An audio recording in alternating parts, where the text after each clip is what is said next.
오늘 말씀의 그 내용은 지난주일 본문에서 이어지는 내용입니다. 지난주일 말씀에서 이어지는 내용. 지난주일 말씀 가운데 요절과 같이 생각나는 구절이 있는데, 사람은 무엇을 보거니와 외모를 보거니와 하나님은 무엇을 보시느니라? 중심을 보시느니라.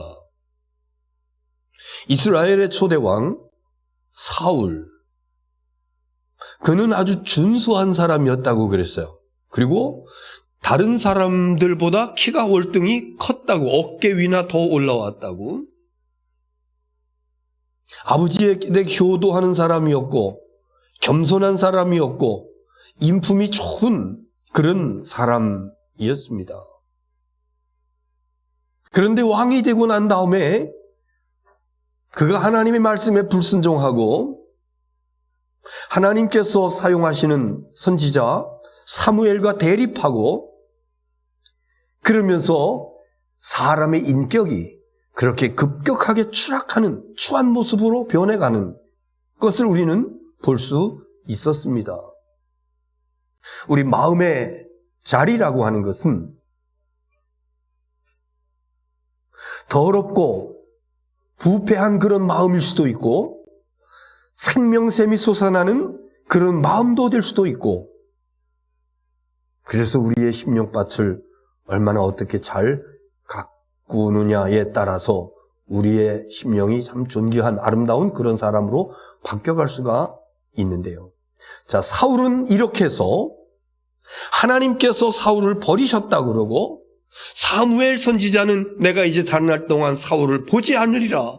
그리고 서로 헤어졌어요. 그 이후에 지난주일 말씀 끝부분에 보니까 하나님의 영이 떠나가고 사울에게 뭐가 임했다고? 악령이, 악한 영이 그 속에 들어가니까, 그러니까 사울에게서 나타나는 한 가지 현상이 있었으니 사울에게 번뇌가 심하니라. 평소에도 걱정 근심이 없었던 것은 아니었습니다만은 하나님의 영이 떠나고 악한 영이 들어오니까 번뇌, 근심, 걱정, 염려 이런 것들이 꽉 차서 일상적인 삶을 살아갈 수가 없는 것입니다. 그리고 그 사람이 완전히 피폐해져 가는데요. 사람을 의심하게 되고 미워하게 되고, 그 미워하게 되는 것이 결국은 살기로 나타나고, 혹시 여러분 살아가시면서 나 쟤 죽이고 싶어, 그런 마음 들어보신 적 있었습니까? 이거 살기라고 그러는데요. 감정의 동물인 인간에게는요, 지렁이도 밟으면 꿈틀한다고 언제든지 속에서 이 불과 같은 것이 일어날 수 있습니다. 이것을 믿음으로 기도하면서 누르고 절제하고 정말 아름다운 내 심령의 가든으로, 정원으로 갖고 가는 것, 이게 지혜로운 하나님의 사람들의 아름다운 모습인데요. 이렇게 미움이 살기로 바뀌니까 이 사람은 미친 사람처럼, 그래서 저는 그것을 광인이라 이렇게 표현했어요. 미친 사람이 아니고서야 일국의 왕이 수천 명의 군사들을 이끌고 어린 소년 다윗을 죽이기 위해서 이 골짜기로 저 골짜기로, 이 들판으로 저 들판으로 쫓아다니면서 하는, 완전히 인격이 파탄나 버린 사울, 하나님의 영이 떠나니 악한 영이 그 속에 들어오게 되고, 그 악한 영으로 인해서 번뇌가 심하게 되고, 그리고 사람의 인격이 파탄되어지면서 이렇게 살인하기 위해서 살기를 가지고 광인의 모습으로, 미친 사람의 모습으로 추락하는 사울의 모습, 우리는 지난 시간에 봤었습니다. 하나님께서는요, 여기에 대한 처방전을 내리십니다. 그래서 사무엘에게 저 베들레헴의 이새의 집에 가라. 그 아들 가운데 내가 왕으로 택한 자가 있노라. 그래서 그 집에 가가지고 하나님께 제사 지내려고 그럽니다. 자식들 데려오시오. 그랬더니 식구들이 다 목욕을 하고 엘리압으로부터 해서 쭉 오는데, 하나님께서 no. 그리고 맨 마지막에 들판에 있는 양을 지키고 있는 얘는 왕감으로서 생각지도 못할 어린 소년 다윗이 오니까 과연 그래서 하나님의 명을 받아서 그에게 기름을 부어 차기 왕으로 세우는 내용이 나옵니다. 그때 나왔던 내용 가운데 하나가 시작할 때 말씀드렸던 사람은 무엇을 보거니와 외모를 보거니와 사람은 외모를 보거니와. 여러분, 식구를 구할 때 외모 너무 보지 마십시오. 식구를 구한다? 아니, 예를 들면은 사위나 며느리나 이런 사람 맞아들일 때 외모 너무 보지 마십시오. 하나님의 시선에서 보면은 무엇 보라고? 하나님은 무엇을 보느니라? 중심을 보느니라. 오늘 말씀은요, 하나님께서 중심을 보시고 선택하신 다윗의 그 중심이 검증받는 시간입니다. 과연 하나님의 선택이 옳았는가 틀렸는가? 과연 다윗이 하나님으로부터 중심이 옳게 보여졌던 그 모습이 다윗에게 어떤 것이 있었기에 하나님께서 그를 선택했는가? 지금 나의 중심은 어떤가? 하나님께서 보시는 나의 중심은 어떤가? 여러분의 중심이 다윗과 같이 하나님께 인정받는 중심이 되시기를 주의 이름으로 축원합니다. 여러분이 식구들을 맞이할 적에 너무 외모로만 보지 마시고 중심을 보시고 하나님의 은혜와 축복의 식구들로 채워질 수 있게 되기를 주의 이름으로 축원합니다. 자, 오늘 본문 말씀은요, 저에게 굉장한 그 추억을 선사해주고 있는 그런 본문입니다. 어렸을 적에 교회 학교에서 가장 재미있는 시간이 여름 성경학교. 그때가 되면은 상탈 기회가 많습니다. 매일 저녁마다 무슨 대회 그래가지고 상을 주고. 그때 동화대회가 열릴 때마다 저는 빠짐없이 나가서 1등상을 탔었는데 성경 동화지요. 그때 가장 많이 등장하는 스토리가 여기 다윗과 골리앗. 그래서 이 이야기는 우리 그리스도인들이 아닌 어린이들도 다윗과 골리앗 동화책을 통해서 많이 알고 있는 흥미진진한, 아마도 구약 성경책 가운데서 이렇게 재미있는 스토리가 있을까 할 정도로 아주 아름다운, 아주 귀한 재미있는 그런 내용입니다. 블레셋 사람들이 군대를 이끌고 이스라엘로 공격해 옵니다. 이스라엘의 사울 왕도 군대들을 이끌고 나가서 엘라 골짜기를 중심에 두고 이쪽 편 저쪽 편 나서 서로 이제 진을 치고 있는 것입니다. 17장 4절 말씀 보겠어요. 자, 시작. 블레셋 사람들의 진영에서 싸움을 도둔 자가 왔는데 그의 이름은 골리앗이요 가드 사람이라 그의 키는 6규빗 한 뼘이요. 블레셋 사람의 진영에서 싸움을 도두는 자가 왔는데, 싸움을 도두는 자, 그 당시에 전쟁하는 양상 가운데 하나가 부상자를 줄이기 위해서 전면전으로 붙는 것이 아니라 양쪽의 진영의 장수들 한 명씩 나와가지고 1대1로 대결해서 이기는 편이 이기는 그런 전쟁의 그런 관습이 있었습니다. 이때 싸움을 도두는 자, 블레셋 쪽에서 싸움을 도두는 자, 그들 가운데서 가장 힘있고 전술에 능한 무기를 잘 활용하는 사람이 뽑혀서 나왔는데 그의 이름이 누구라고? 골리앗이요. 그고 가드 사람이요. 그의 키는 6규빗 한 뼘이라. 한 규빗은요, 성막 공부할 때 나왔던 내용이에요. 손끝에서부터 요 팔꿈치까지를 갖다가 성인 여기를 1규빗이라고 그래요. 보통 센티미터로 바꾸면 몇 센치? 45cm 정도 됩니다. 그래서 6규빗하고도 한 뼘, 6규빗이면은 270이에요. 한 뼘 더 올라가니까 15cm, 285cm. 골리앗의 키가 285cm다. 자, 이러한 모습을 가지고 있고, 그 다음에 그 골리앗의 위용을 좀 더 보면은요, 5절서부터 보겠습니다. 자, 시작. 머리에는 노투구를 썼고 몸에는 비늘 갑옷을 입었으니 그 갑옷의 무게는 놋 5,000세겔이며 머리에는 투구, 사람의 신체 중에서 머리가 제일 중요하잖아요. 그래서 이렇게 놋으로 만든 투구. 그래서 머리를 완전히 가립니다. 그리고 몸에는 비늘 같은 갑옷을 입었으며 비늘 모양의 놋 조각을 갖다가 다 이렇게 붙여가지고 그래서 가슴과 배라든가 중요한 부위들을 방어할 수 있는 그런 갑옷을 입었고 그 갑옷의 무게가 놋 5,000세겔이면은요 57kg입니다. 57kg. 내 몸무게가 57kg인데 그런 분이 계시는데 그러니까 여러분들의 몸무게가 되는 만큼의 그것을 갖다가 갑옷으로만 걸친 거야. 거의 3m의 그 장신의 거구가 이렇게 57kg의 갑옷을 입고 있었고 그 다음에 6절 보세요.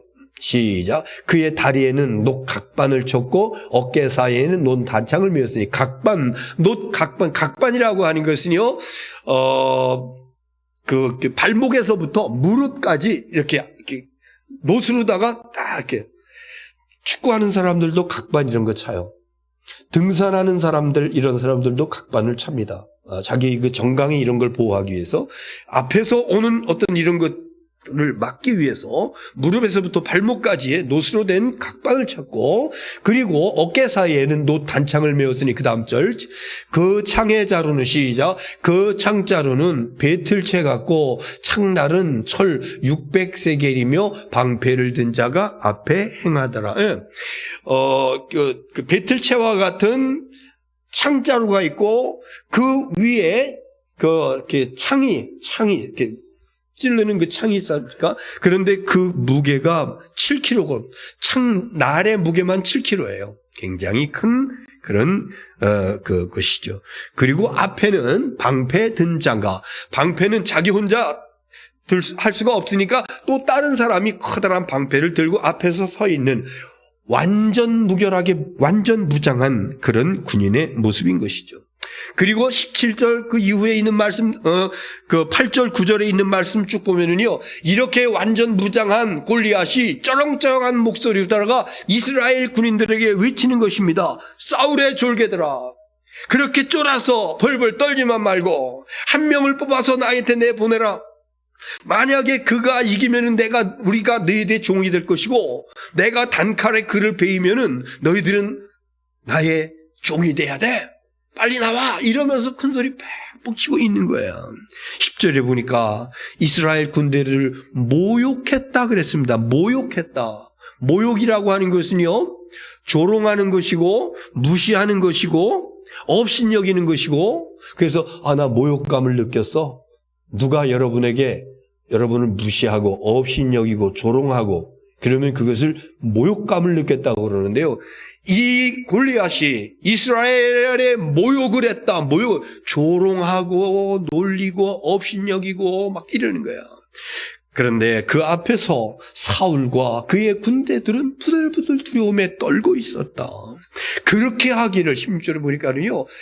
마치 그렇게 하기를 40일 동안 매일 아침 저녁으로 나와가지고 막 떠들면서 그 미국 무슨 대통령 막 설레벌 하는 이런 거 뭐냐? 그러면서 기죽이는 그 앞에서 이 백성들은 항복할 수도 없고 누구를 내보낼 사람도 없고 그러면서 그냥 부들부들 떨고 있는.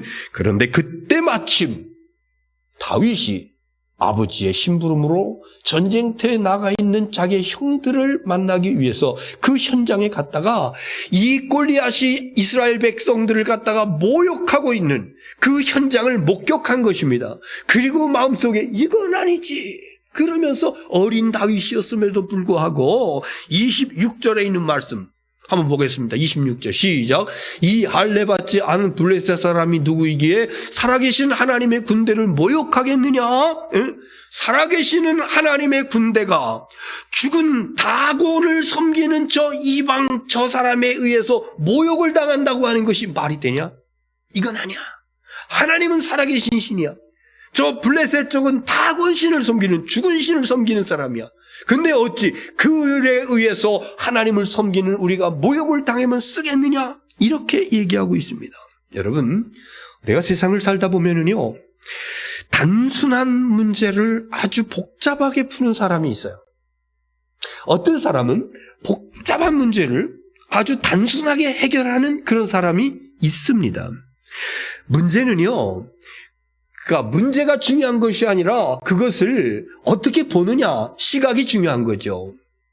사울 왕과 그의 군인들은 골리앗의 키, 그가 완전 무장하고 있는 모습들, 쩌렁쩌렁한 목소리, 배틀체에 그 자기 키보다 더 큰 6kg 이상 되는 창날을 끼고 있는 있는 그 모습을 보면서, 외적인 그런 모습을 보면서 아주 복잡하게 생각한 거예요. 그러나 다윗은 그런 걸 보지 않았어요. 키 큰 저 골리앗, 저 사람은 다곤신을 섬기는 한 사람이야. 우리에게는 만군의 주 여호와 하나님이 있어. 얼마나 단순합니까, 여러분?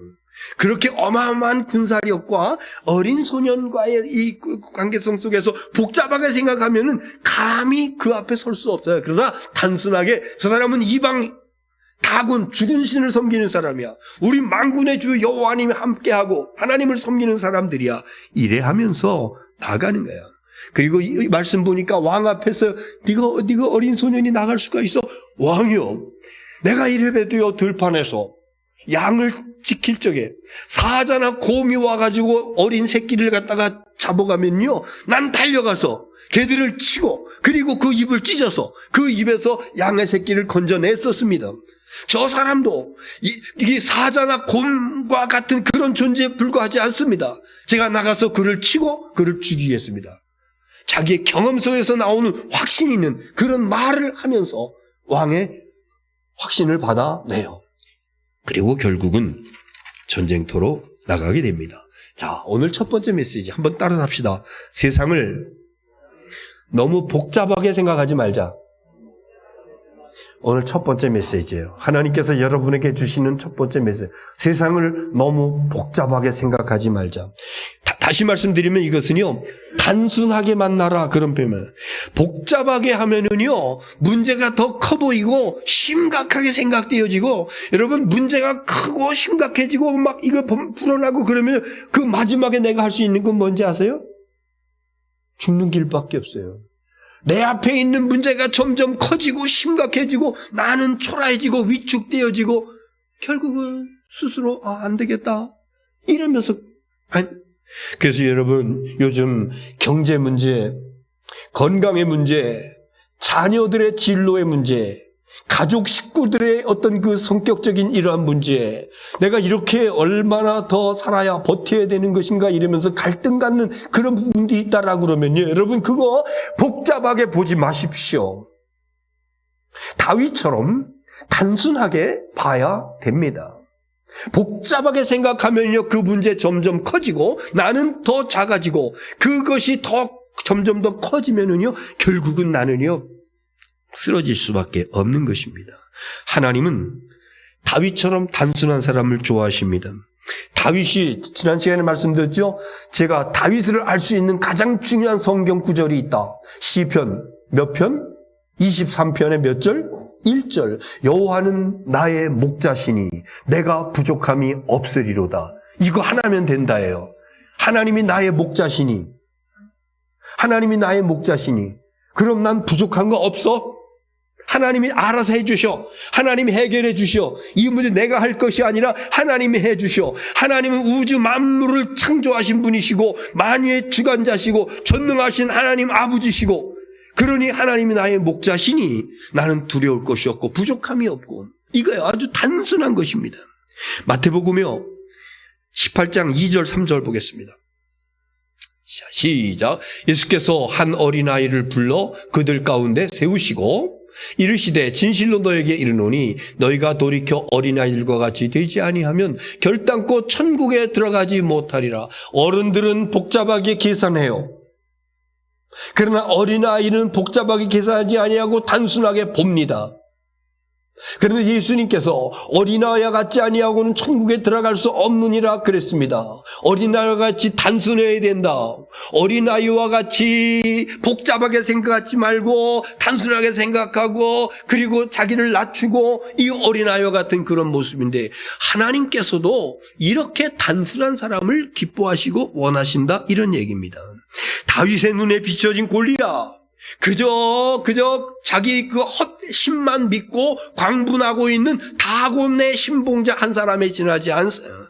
으르렁대는 사자나 곰 한 마리에 지나지 않는데 평소에 다윗은 그것을 때려 눕혔기 때문에 내가 할 수 있다 이렇게 하고 있는 것입니다. 여러분 어린아이들은요 굉장히 단순한데 길 가다가도 엄마 배고파 아니 말할 수 있고 뭐 그런 애들은 몰라도 아직 말도 못하고 그런 애들은 버스 타고 앉아 있는데 응애 엄마가 들어보니까 얘가 배고프다고 저 달라고 우는 거예요. 엄마가 고심을 했겠죠. 그러나 우리 새끼가 이렇게 밥 달라고 그러는데 안 줄 수 있나?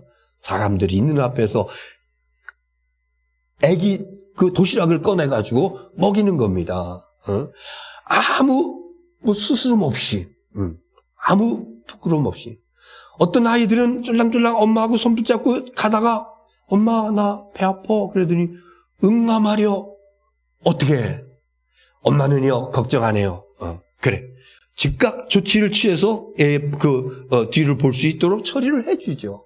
아이들은 자기가 느끼는 대로 자기가 보는 대로 자기가 필요한 대로 아이들은 부모에게 그래 합니다. 여러분 저와 여러분이 어린아이와 같은 그런 단순한 모습으로 나아간다라고 그러면은 우리의 아버지 하나님 앞에 내 사정을 아뢰는 거예요. 하나님 내가 지금 마음이 아파요. 하나님 내가 지금 골치가 아파요. 하나님 내가 지금 답답해요. 안타까운 일이 있어요. 우리 부모 되신 아버지이신 하나님께서 육신의 엄마도 자기 아이를 위해서 뒤처리를 말끔하게 해주시는 것 마찬가지로 우리 아버지 하나님께서 단순하게 우리 하나님 앞에 손 내밀 적에 우리 하나님 응답해 주시고 우리 하나님 지켜주시고 인도하시고 해결해 주시는 줄 믿으시기 바랍니다. 그래서 우리는 복잡하게 살지 말자.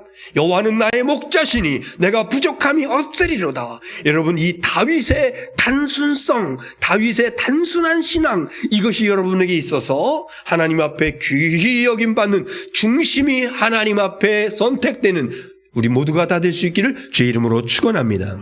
자, 그 다음에는요 두 번째 메시지는 하나님께서 주시는 승리 46절 보겠습니다. 46절 시작. 오늘 여호와께서 너를 내 손에 넘기시리니 내가 너를 쳐서 내 목을 베고 블레셋 군대의 시체를 오늘 궁중에 세워 땅에 들짐승에게 주어 온 땅으로 이스라엘에 하나님이 계신 줄을 알게 하겠고 온 땅이 하나님의 계신 줄을 알게 할 거야. 하나님께서 너를 오늘 내게 주셨어.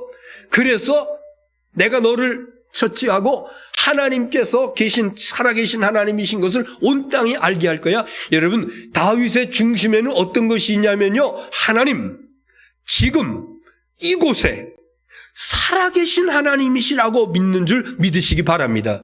이게 다윗의 중심이에요. 어떤 환경 가운데 있든지 낙심 절망 두려워하지 아니하고 하나님이 여기 시퍼렇게 살아계신데 뭐가 걱정이야? 이것을 나뿐만 아니라 온 땅이 알게 할 거야. 이것이 다윗의 중심, 하나님께 선택받은 아름다운 모습이었다고 말씀하고 계십니다. 여러분, 살아계신 하나님을 만나면 여러분의 문제가 해결될 줄로 믿습니다. 살아계신 하나님의 긍휼하심을 받으면 내 앞에 어떤 장애물이 큰 것이 있다 할지라도 완벽하게 해결되는 줄 믿으시기를 바랍니다. 여러분의 중심이 다윗의 중심이 되어서 그 중심을 가지고 하나님을 섬기며 나가는 가운데 하나님께서 주시는 힘의 능력으로 승리하시기를 주의 이름으로 축원합니다. 47절 보겠습니다. 시작. 또 여호와의 구원하심이 칼과 창에 있지 아니함을 이 무리에게 알게 하리라. 전쟁은 여호와에 속한 것인즉 그가 너희를 오늘 우리 손에 넘기시리다. 네, 칼과 창에 있지 않다 그랬어요. 칼과 창에 있지 않다. 여러분 전쟁에서 무기가 얼마나 중요합니까? 전쟁에서요. 그래서 그 우수한 무기를 소유하고 있는 군대들이 승리하게 돼 있는 것인데, 그러나 성경은 그렇게 말씀하지 않아요. 여호와의 구원하심이 칼과 창에 있지 않다. 하나님께서 건져주시는 것이 칼과 창에 있지 않다. 칼과 창, 사람들의 방법입니다. 사람들의 계산입니다. 세상을 살아가는 것이 전쟁터와도 같은데, 그런데 하나님께서 구원해 주시는 것은 칼과 창 좋은 것 가졌다고 승리하는 거 아니야? 칼과 창을 세상의 삶 속에서 비유한다라고 그러면은 이것은 어떤 세상의 물질이라든가 어떤 내가 지식이라든가 어떤 내 배경이라든가 나에게는 어떤 권력이라든가 힘이라든가 이런 것들을 칼과 창이라고 볼 수 있어요. 근데 하나님의 구원은 칼과 창에 있지 않다라고 하는 것을 말씀하고 있으니, 혹여 나에게 칼과 창과 같은 이 세상적인 필요한 것들이 비록 부족하다 할지라도 전쟁의 승리는 그것으로 인해서 되는 것이 아니니 만군의 주 여호와의 이름으로 승리하게 되는 줄 믿으시기를 바랍니다. 그래서 그런 것 때로 부족해도 걱정할 필요 없다. 만군의 주 여호와의 아버지 이름으로. 45절 시작. 다윗이 블레셋 사람에게 이르되 너는 칼과 창과 단창으로 내게 나오거니와 나는 만군의 여호와의 이름 곧 내가 모욕하는 이스라엘 군대의 하나님의 이름으로 내게 나가노라. 나는 만군의 여호와의 이름으로, 만군의 여호와의 이름으로. 오늘 말씀의 제목이 이거예요. 만군의 여호와의 이름으로 사는 자. 여러분 그렇게 사셔야 돼요. 무슨 일을 만나든지 만군의 여호와의 이름으로. 나는 칼과 창으로 세상에서 승리할 거야. 아니야. 여호와의 구원은 칼과 창에 있는 것이 아니라 만군의 여호와의 이름으로 나가는 자에게 우리 하나님 승리 주실 줄로 믿습니다. 48절 49절 시작. 블레셋 사람이 일어나 다윗에게로 마주 가까이 올 때에 다윗이 블레셋 사람을 향하여 빨리 달리며 시작. 손을 주머니에 넣어 돌을 가지고 물매로 던져 블레셋 사람의 이마를 치매 돌이 그의 이마에 박혀 땅에 엎드러지니라. 할렐루야. 다윗이 이제 나갑니다. 골리앗이 무장을 하고 멀리서 있으니까 안 보이는데 점점 가까이 오니까 보이잖아요. 네가 나를 괴로워하느냐? 막대기 하나 들고 나를 대적하라고 나와? 다윗은요 그때서부터 쏜살같이 달려나갑니다. 왜? 거리를 좁히기 위해서. 달려나가면서 주머니에서 돌마리 하나 꺼내가지고, 그리고 물매는요 가죽으로 만든 띠예요. 가운데 부분에는 조금 널쩍해요. 동그랗게. 그래가지고 그 널쩍한 데 돌을 넣고 가죽 하나는 팔목에다가 묶어요. 그리고 가죽 한쪽 끝은 손으로 붙잡아요. 그리고 그 가죽 띠에다가 돌을 넣고 막 돌리는 겁니다. 돌리면요 원심력이라고 하는 것이 생겨요. 그러다가 원심력이 최고조에 돌았을 적에 손에 잡고 있던 한쪽 끈을 갖다가 딱 놓으면은 자기가 원하는 목표에 자기가 조절했던 힘에 의해서 꽉 날아가가지고 명중하는데, 그 돌이 골리앗에 어디에 맞았다고? 이마에 맞아요. 여러분 투구를 썼는데 완전 무장을 다 했는데 앞부분 여기 급소입니다. 그것도 그냥 틱 맞고 떨어진 것이 아니라 그 주먹돌이 날아가가지고 어떻게 됐다고? 박혀버렸대요. 그러니까 그 깍지똥만한 장군이 갑자기 뭔가 날아와가지고 툭 하는데 어질어질 비틀 하다가는 푹 다윗이 달려나가지고 칼이 없으니까 골리앗이 허리춤에서 단창을 착 꺼내가지고 성경에는 그건 없는데 제가 보니까 아마 그러니까 한쪽에서는 지리멸렬하고 혼비백산하고 도망가기 바쁘고, 그래서 이스라엘이 대성을 거둔 그게 오늘 말씀이 바로 이 내용입니다. 여러분에게 세상적인 칼과 창 무엇이 있습니까? 때로는 그것이 요긴하게 있을 때도 있습니다만은요, 그러나 여호와의 구원은 거기에 있지 않습니다. 칼과 창이 아니라 만군의 여호와의 이름으로 나아갈 적에 구원을, 승리를 허락해 주시는 줄 믿으시기를 바랍니다. 다윗의 확신을 가졌어요. 다윗은요, 오늘 저들을 나에게 넘기리니 하나님께 넘겨주신다. 47절 하반절에 그런 문제가 있는데요. 나에게 넘겨주실 거야. 하나님은 절대적으로, 그러니까 이런 확신을 가지고 믿음을 가지고 있었고, 결국은 칼과 창으로가 아니라 만군의 여호와의 이름으로 나가서 승리를 거두게 되었다. 우리 하나님은 다 같이, 하나님은 중심을 보시는 하나님, 지금도 살아계신 하나님, 전능하신 하나님, 다윗과 같이 이 하나님을 전적으로 믿고 중심의 모심으로 하나님의 도우심으로 승리하는 저와 여러분 될 수 있기를 주님의 이름으로 축원합니다. 기도하겠습니다.